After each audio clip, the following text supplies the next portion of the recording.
తండ్రిని చంపించిన పార్టీలోనే కేతిరెడ్డి ఎందుకు చేరాడు? కేతిరెడ్డి ఓడిపోవటానికి కారణమెవరు? ఫ్యాక్షన్ రాజకీయాలు మళ్లీ మొదలయ్యాయా? ఫ్యాక్షనిస్టు ఫ్యామిలీలో పుట్టాడు. కాని రక్తపు మరకలు కొడుకుకు అంటకూడదని దూరంగా ఉంచి చదివించాడు. కరెక్టుగా కొడుకు ఇంటికి వచ్చే టైంకి ప్రత్యర్థులు వచ్చి ఖండఖండాలుగా నరికి చంపేశారు. తండ్రినే నమ్ముకుని ఉన్న వారికోసం నిలబడ్డాడు. కాని ఈసారి కత్తితో సమాధానం చెప్పకుండా ప్రజలతోనే సమాధానం చెప్పించేలా చేశాడు. ఏంటి, భద్రమూవీకి స్పెషల్ ఎడిషనా? లేక అరవింద సమేతకు టూనా? ఏమైనా ప్లాన్ చేస్తున్నారా ఇవన్నీ అనుకుంటున్నారా? అస్సలు కాదండి. అసలు సిసలైన నిఖార్సైన లీడర్ రియల్ స్టోరీనే ఇది. ఎవరా లీడర్ అనుకుంటున్నారా? గుడ్ మార్నింగ్ ధర్మవరం అంటూ టాక్ ఆఫ్ ది నేషన్గా మారిన వ్యక్తి కేతిరెడ్డి వెంకటరామిరెడ్డి. ఈ పేరులో ఓ వైబ్రేషన్ వినిపిస్తోంది కదా. ఆయన లైఫ్లో కూడా ఎన్నో వైబ్రేషన్స్. జనం కోసమే ఉద్యోగాన్ని వదిలి వచ్చిన ఆయన్ని జనాలు ఎందుకు ఓడగొట్టారు? కేతిరెడ్డి కనిపించినంత మంచోడు కాదా? ధర్మవరం ప్రజలు ఆయనకెందుకు సారీ చెబుతున్నారు? What's the story? Kethireddy Venkatramireddy Andhra Pradesh రాజకీయాల్లో ఎక్కువగా వినిపించే పేరు. ప్రధానంగా గుడ్ మార్నింగ్ ధర్మవరం కార్యక్రమంతో ఒక్కసారిగా అందరి చూపు తనవైపు తిప్పుకున్నారు. చెప్పాలంటే రాష్ట్ర వ్యాప్తంగా గడప గడపకు ఎమ్మెల్యే వెళ్లటానికి ప్రధాన కారణం ఈయనే అని చెప్పుకోవచ్చు. సాధారణంగా రాజకీయ నాయకులంటే నియోజకవర్గాల్లో ఏదైనా అభివృద్ధి పనులు, శంకుస్థాపన, ప్రారంభోత్సవాలకు వస్తుంటారు. కాని తమకు ఓటు వేసి గెలిపించిన ప్రజలను మాత్రం పట్టించుకోరు.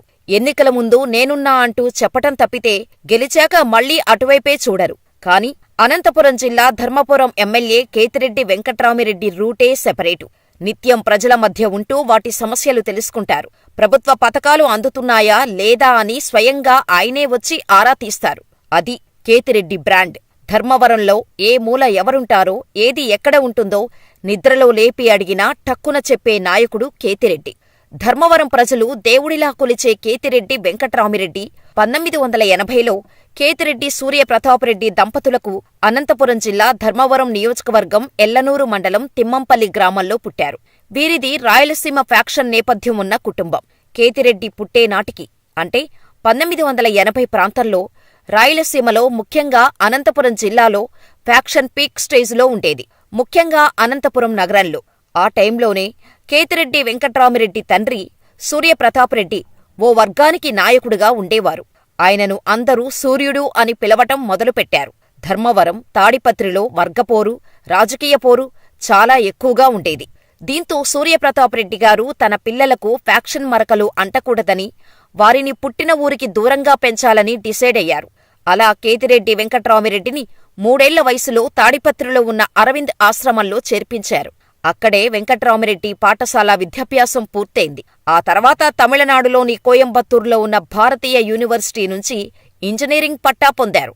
ఆ తర్వాత రిలయన్స్లో మంచి ఉద్యోగం రావటంతో హైదరాబాదుకు మారారు. కరెక్టుగా అప్పుడే ధర్మవరంలో రాజకీయ పోరు చాలా ఎక్కువైంది.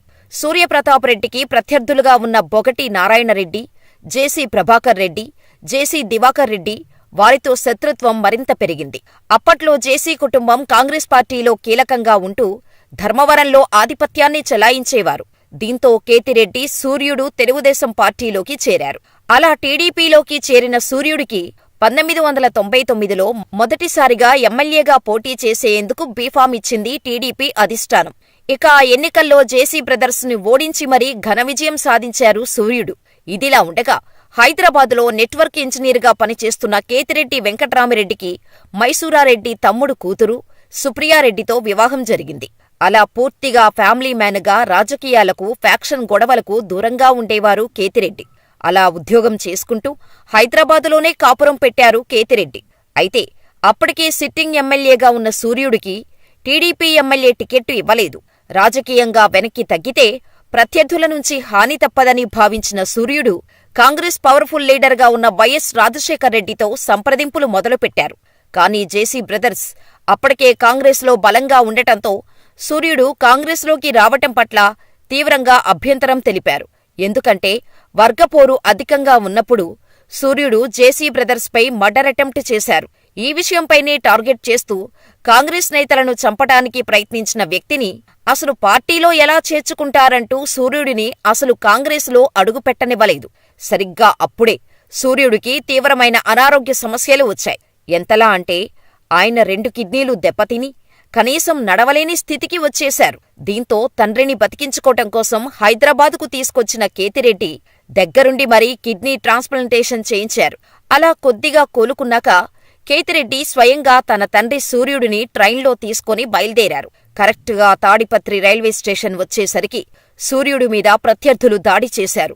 కత్తులు, గొడ్డలతో ఆయన మీద దాడి చేసి ముక్కలు ముక్కలుగా నరికేశారు. హత్య చేసిన వారిని అరెస్ట్ చేయకుండా సూర్యుడి తమ్ముడు పెద్దారెడ్డిని మరో హత్యాయత్నం కేసులో అరెస్ట్ చేసి జైలుకు పంపించారు.